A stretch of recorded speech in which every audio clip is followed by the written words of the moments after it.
அனைவருக்கும் வணக்கம். நாம இன்னைக்கு என்ன தகவல் பார்க்க போறோம் அப்படின்னா, ஒரு சுவையான வத்தல் குழம்பு செய்யறது எப்படி அப்படிங்கிறத தான் பார்க்க போறோம். அ இந்த குழம்பு வந்து முழுக்க முழுக்க நல்லெண்ணெயில தான் நம்ம தயார் செய்ய போறோம். அதுக்கு தேவையான பொருட்கள் பார்த்தரலாம். முதல்ல வறுத்து பொடி செய்யறதுக்கான பொருட்கள் என்னென்னன்னு பார்த்துருவோம்.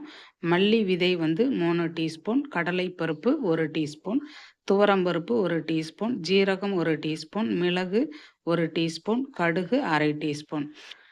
அடுப்ப பத்த வச்சு ஒரு பாத்திரத்த அதில வச்சு, அந்த பாத்திரம் சூடானதும், இந்த எடுத்து வச்சிருக்க இந்த பொருள் எல்லாத்தையும் அந்த பாத்திரத்தில போட்டு லேசா வறுக்கணும். அந்த பொருள் வாசனை வந்து வரும். அந்த பொருளோட வாசனை நல்லா தெரியும். அந்த ஸ்டேஜ்ல நம்ம அடுப்ப சிம்ல வச்சுட்டு, இந்த பொருளெல்லாம் ஒரு பாத்திரத்தில மாத்தி, அத ஆற வச்சு, அத மிக்ஸி ஜார்ல போட்டு பவுடர் பண்ணி வச்சுக்குவோம்.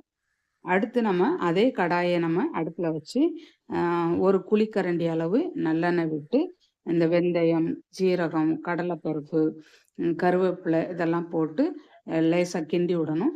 ஒரு 1 நிமிஷம் ஆன பின்னாடி இந்த பூண்டு பல் ஒரு 10 பற்கள் எடுத்து வச்சிருக்கோம் இல்லையா? அதையும், சின்ன வெங்காயம் ஒரு 30 வெங்காயம் எடுத்து வச்சிருக்கோம். அதில ஒரு 10 வெங்காயத்த 2 2டா கட் பண்ணி போட்டுக்கலாம். மீதி உள்ள வெங்காயத்த அப்படியே முழுசா போட்டுறலாம். போட்டு நல்லா ஒரு கண்ணாடி பதத்துக்கு, அதாவது பொன்னிறமா வறுக்கணும்னு சொல்லுவாங்களே, அந்த அளவுக்கு நம்ம வதக்கிக்கணும்.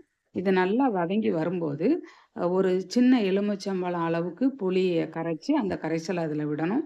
அது போக 2 தக்காளி பழம், நல்லா பழுத்த பழமா எடுத்து, அத மிக்ஸி ஜார்ல போட்டு அடிச்சு, அதையும் அதில தூக்கி போட்டுறணும். ஊத்துனோம்னா, அ அந்த நல்ல கிரேவி கிடைக்கும்.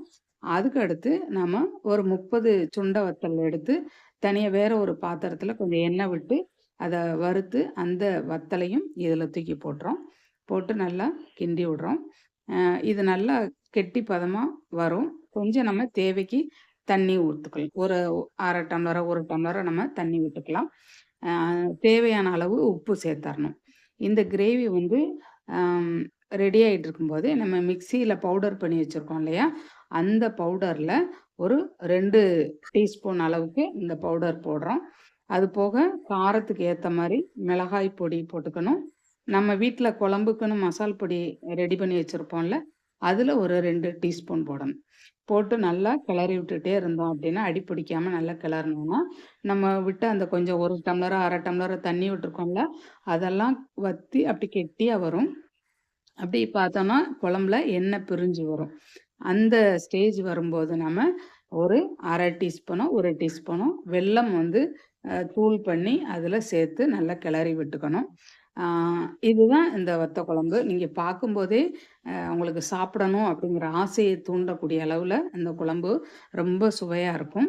இதுக்கு வந்து நீங்க அப்பளம் அல்லது வத்தல், வடகம் அந்த மாரி ஏதாவது ஒண்ணு நீங்க தொட்டு சாப்பிடலாம். ரொம்ப அருமையா இருக்கும். நான் செஞ்சு பார்த்தேன். ரொம்ப அருமையா இருந்தது. அதனால தான் இந்த வீடியோ உங்களுக்கு போட்டிருக்கேன்.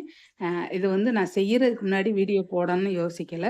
செஞ்சு சாப்பிட்ட பின்னாடி அதனுடைய சுவையால ஈர்க்கப்பட்டு தான் இந்த வீடியோ போட்டிருக்கேன். நீங்களும் செஞ்சு சாப்பிட்டு பார்த்துட்டு, கமெண்ட் பண்ணுங்க. நன்றி, வணக்கம்.